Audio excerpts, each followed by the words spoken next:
ফামাতাউল হায়াতিদ দুনিয়া ওয়া জিনাতুহা ওয়া মা ইনদাল্লাহি খায়রুন ওয়া আবকা।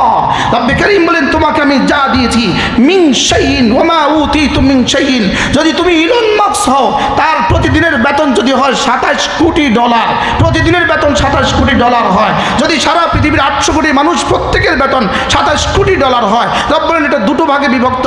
মাতাউল হায়াতিদ দুনিয়া ওয়া জিনাতুহা, কিছু খাবার ভোগ করবা আর কিছু চোখে দেখবা। খাবার ভোগ করবা, চোখে দেখবা। এই যে এই ফুলটা আপনি কি খেয়েছেন দেখে না দেখছেন? এটাকে বলে জিনা, এটাকে বলে জিনা। যেটা গায়ে দিয়েছেন এটাকে বলে মাতা, যেটা খেয়েছেন এটাকে বলে মাতা, যেটাতে থাকছেন এটাকে বলে মাতা। তো রব্বে কারীম বলেন আমি তোমাকে যা দিয়েছি, চাই সেটা ইলন মাস্কের মতোই হোক না কেন, আমি তোমাকে যা দিয়েছি মাতাউল হায়াতিদ দুনিয়া ওয়া জিনাতুহা, কিছু হলো মাতা, কিছু হলো জিনা। ওয়া মা ইনদাল্লাহি খায়রুন ওয়া আবকা, আর রবের কাছে তোমার ঈমানের বিনিময়ে যা আছে, তোমার নামাজের বিনিময়ে যা আছে, তোমার কোরআনের বিনিময়ে যা আছে, তোমার সুবহানাল্লাহর বিনিময়ে যা আছে, খায়রুন ওয়া আবকা, শ্রেষ্ঠ এবং চিরস্থায়ী। কে কাকে বলবে? কে কাকে বলবে? কে বুঝাবে? কে বুঝাবে? তুমি কোন কারণে ফজর পড়ো না আমাকে উত্তর দাও। কেন তুমি ফজর পড়ো না আমাকে বলো। ফজর কেন পড়ে না উম্মতে মুসলিমা? বলেন বলেন, উম্মত ফজর কেন পড়ে না? অথচ রাসূল বলেন সাদ্দাকতা ইয়া রাসূলুল্লাহ ওয়া মা ইয়ানতিকু আনিল হাওয়া, যিনি জীবনে কখনো মিথ্যে বলেননি, তিনি বলেন রাকাআতা সালাতিল ফজরে খায়রুম মিনাদ দুনিয়া ওয়া মা ফিহা, ফজরের 2 রাকাত সুন্নাত, দুনিয়ার মধ্যে যা আছে তার চেয়ে দামি। আর কত পুরস্কার দিলে পড়তেন আপনি? এসে আপনি বলে দেন না হুজুর, হুজুর আরো বেশি পুরস্কার কর না। এখন দুনিয়ার মধ্যে যা আছে তার চেয়েও দামি। এই কথা আমাদেরকে শুনতে শুনতে আমাদের কাছে লাগে যে এক গ্লাস পানি আর কি। এটাও তো আমার কাছে এর চেয়ে ভালো দামি মনে হয়। যদি বলতো 1 বোতল পানি দিব আগামীকালকে ফজর নামাজে জামাতে শরীক হলে, মুসলমান মসজিদে ধরতো না। বাস্তব না বাস্তব? যদি বলতে এক মুঠ মুড়ি দিবে, 1 কাপ চা দিবে, কালকে ফজরের নামাজে গেলে 1 মুঠ মুড়ি 1 কাপ চা, এশার নামাজের পরে গিয়ে আর বাইরে হইতো না। বাস্তব না বাস্তব? লেকিন অথচ রাসূল কি বলছেন? দুনিয়ার মধ্যে যা আছে তার চেয়েও, তো তার চেয়ে দাম কদ্দুর, আর কদ্দুর কইতো উলামায়ে উম্মত বলেন। এরপরে কি বলেন?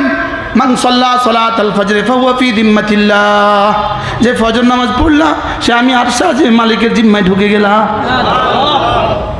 কি বাংলাদেশের মতো 2-4টা দেশের প্রধানমন্ত্রীকে যদি আমেরিকার প্রেসিডেন্ট বলে তুমি আমার জিম্মা, কেমন হবে পুরস্কারটা? হ্যাঁ, শুধু এক শব্দ যদি বলে দেয়, শুধু এক শব্দ বলে দিছে, যেমন আমাদের ভাগলপুরে নি ভারতের জিম্মায়, এখন আমরা কিছু করতে পারছি না। বুঝেন না? আমার জিম্মায় আছে। তো রব যদি বলেন তুমি আমার জিম্মায়, আরশের মালিক যদি বলেন তুমি আমার জিম্মায়, নারী তুমি ফজর পড়েছ, তুমি রব বলেন তুমি আমার জিম্মায়, পুরুষ তুমি ফজর পড়েছ, রব বলেন তুমি আমার জিম্মায়। সুবহানাল্লাহ। কে কে বলেছে আমার জিম্মায়? বাহ বাহ বাহ। আর কোন শব্দ বললে আপনি পড়তেন? নিয়ত করেন পড়বো ইনশাআল্লাহ। আপনি বলেন ইনশাআল্লাহ। এরপরে রাসূল কি বলেন? যদি তুমি ফজর পড়ে ওই জায়গায় বসে থাকো, এরপরে ওয়ালাকা আল্লাহ হাসবা মাস্তাতা, যথাসম্ভব যদ্দুর পর জিকির আজকার করতে থাকো। সুম্মা তালা আশ-শামস, এরপরে সূর্য উঠে গেল। ওয়া সাল্লা বা'দা তুলুই শামসি রাকাতাইন, সূর্য ওঠার পরে 2 রাকাত নামাজ পড়লা। রাসূল বলেন যিনি জীবনে কখনো মিথ্যে বলেননি, তিনি বলেন ফালাহু আজরু হাজ্জাতিন ওয়া উমরাতিন তাম্মাতিন তাম্মাতিন তাম্মাতিন, একটা হজ একটা উমরা, পুরা পুরা পুরা সওয়াব। এবার আপনি লুঙ্গি ব্যবসায়ী, আপনার কোম্পানি ঘোষণা দিছে 5000 পিস লুঙ্গি বেচতে পারলে থাইল্যান্ডের ভিসা, আপনি জীবন দিতেছেন? মাতে না অফার, শুধু কইব অফার চলে, offer offer offer offer offer offer.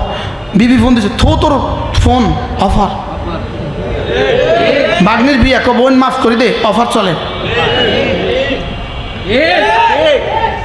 কিতা ঠিক কিতা কি চলে? এখানে অফার চলে। ফজরের নামাজ 5:50 মাসালান, সূর্য উঠে 6:20 মাসালান 20 মিনিট, এবার হয়ে গেল 30 মিনিট, যা 6:30 2 রাকাত নামাজ পড়, যাও অফার, একটা হজ একটা উমরা, যাও। অফার কেমন? তো কে কইব, কে হড়ব, কে কইব, কে বুঝাইতে পারলাম না। পড়বে কে, বলবে কে? সব তো মোবাইলে ডুবে গেছে। আল্লাহ আমাদের সকলকে বোঝাপড়া সহজ করে দেন। আমাদের কিতাবগুলো গাড়িতে আছে, পারলে নিয়ে যাবেন। প্রত্যেক ইংরেজি মাসের শেষ শনিবারে আমাদের কুমিল্লা সুদর্ণপুর মাদ্রাসা জিকিরের মজলিস হয়, পারলে কখনো শরীক হবেন। আল্লাহ আমাদের সবাইকে কথাগুলো বোঝাপড়া সহজ করে দেন। কারণ মনে কষ্ট দিয়ে ফেলছি, মনে কষ্ট পেলে মাফ করে দিন, বাইরে বন্ধ, জি পাগড়ি দিয়ে দেন। সুবহানাল্লাহি ওয়া বিহামদিহি, সুবহানাকাল্লাহুম্মা ওয়া বিহামদিক, আশহাদু আল্লা ইলাহা ইল্লা আনতা, আস্তাগফিরুকা ওয়া আতুবু ইলাইক।